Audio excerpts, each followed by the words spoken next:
So this is the coach roof top that I'm going to try and fix up. As you may have seen, deep scratches and cracks all along it here. Chips right into the recesses there, and up the top right down to the fiberglass. So I'm going to give this a go by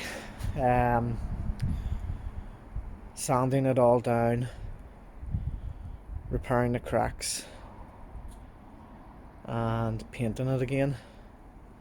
And if all goes well, all credit will be down to Andy at Boatworks today, because I've seen a video of his where he does such a job like this. But if it all goes wrong, then all credit is down to me, because it's the first time I've kind of worked with epoxy, fiberglass, and done any kind of repair like this before. So it's all going to be a learning job here.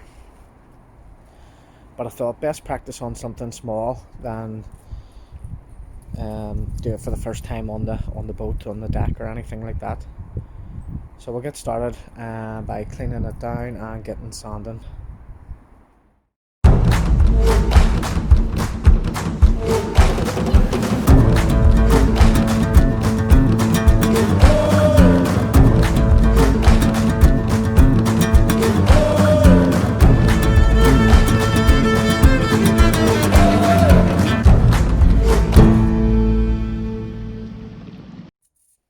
So okay, sanding and epoxying, painting, it's not the most exciting things to be doing on a boat, but if you bear with me, you'll see the end result, and I think it's turned out pretty well in comparison to how the hatch cover looks now.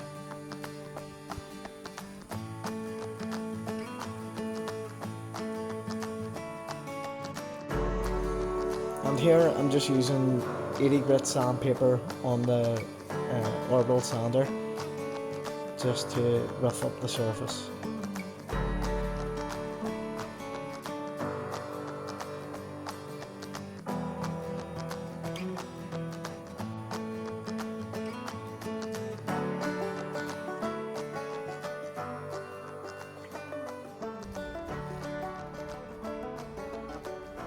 So we've actually got a hole right through here, so I'm going to have to take this right back and glass in a new patch for there.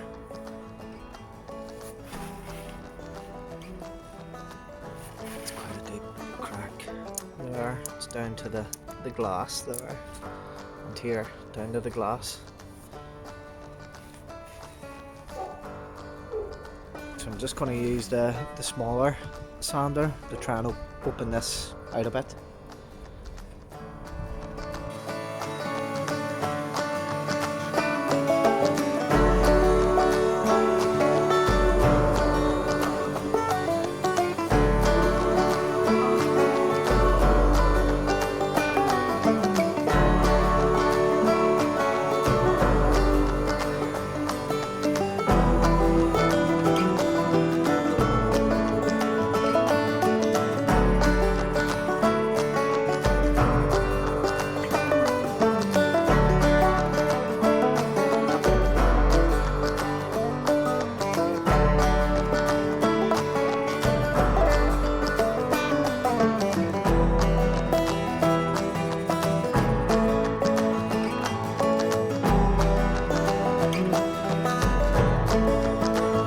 Using the sander with various grits to try and knock down all the cracks, open up the holes and sand the gel coat back to the glass at the holes. Let's pick that up and see there's a lot more than I kind of thought there was, but when you get down and you sand a bit, it seems to reveal a few more cracks. So I think I've taken most of the cracks back to the glass and give the whole top a sanding down. So what I'm going to do now is give it a clean after using some hand sanding with some 80 grit to make a soft transition between the gel coat and the glass there. So when I apply either the glass or the thickened, or not thickened, sorry, the fairing, epoxy fairing compound, then it'll be a nicer, smoother transition just to the two of them.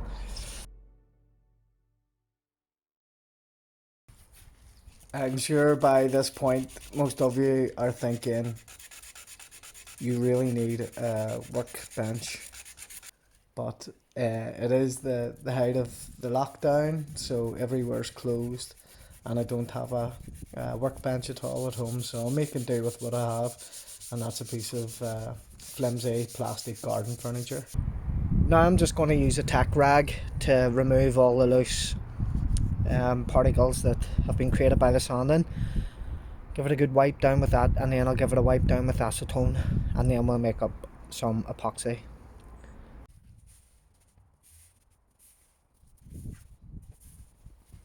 These gloves really weren't great. I had put the acetone on the cloth, and in no time the gloves were fingerless. All the fingertips had melted off.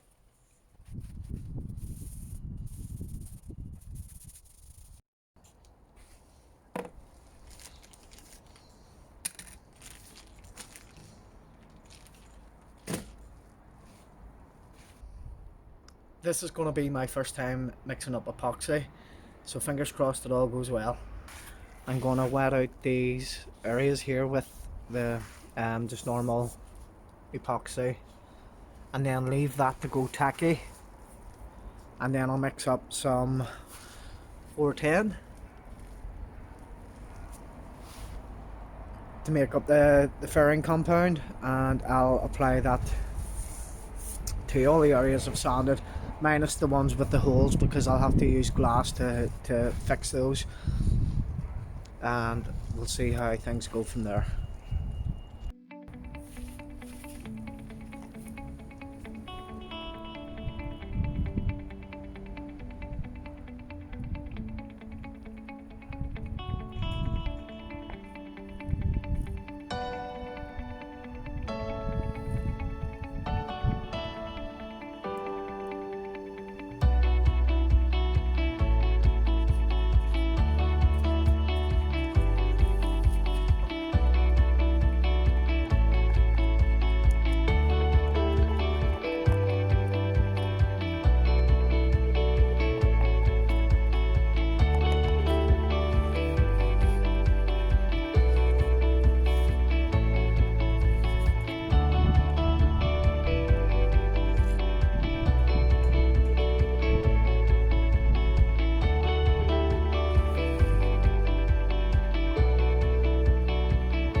So it's probably going to be a case of sanding this back down tomorrow after it's dried and giving it another go with less unthickened epoxy and thicker furring compound. But at the minute it just doesn't look great. So back to the drawing board and we'll see what we can achieve tomorrow.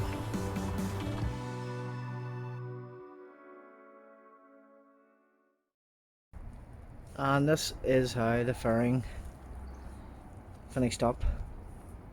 So it cured well, but you can see a lot of sagging where it's been running off the top.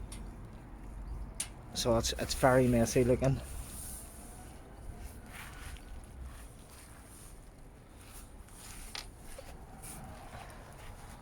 So I'm going to get ready now and just take a sander to it. See if we can level it out. We'll probably most likely need to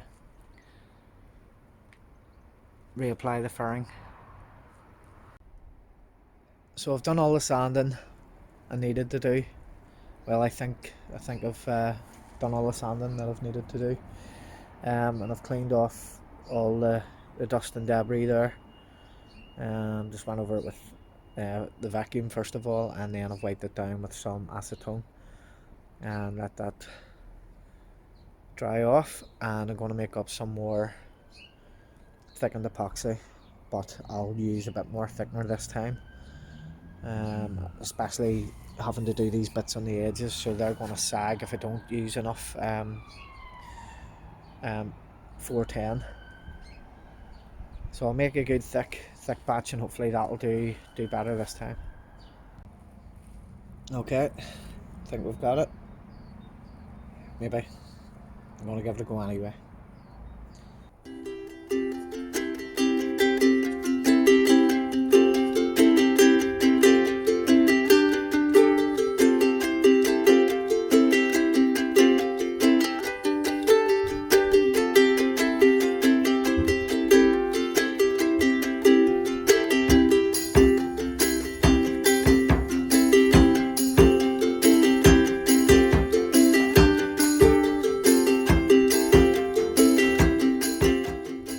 So here's the result of yesterday's furring. Don't know how you can pick it up well there, but as thick as I could make it and lay it on, there's a lot of sagging at the bottom.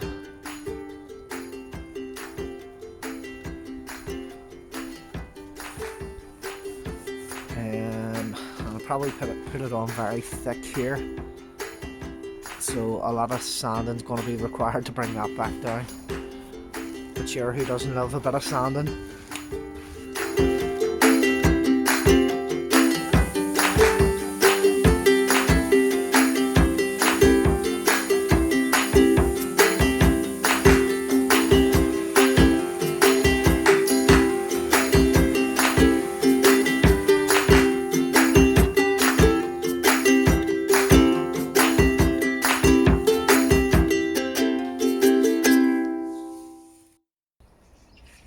That is actually coming on very well, better than expected.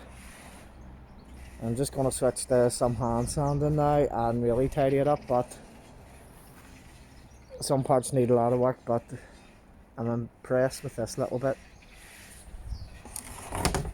Well guys, that's all I've got time for in this episode, but join us next time when you can see me laying up way too much fiberglass, doing a lot of furring, priming, and then painting the hatch and finishing the project. But until then, here's a sneak preview of the finished result. I'd like to thank you all again for taking the time to watch this video. If you've enjoyed it, please give it a thumbs up. Consider subscribing if you haven't already.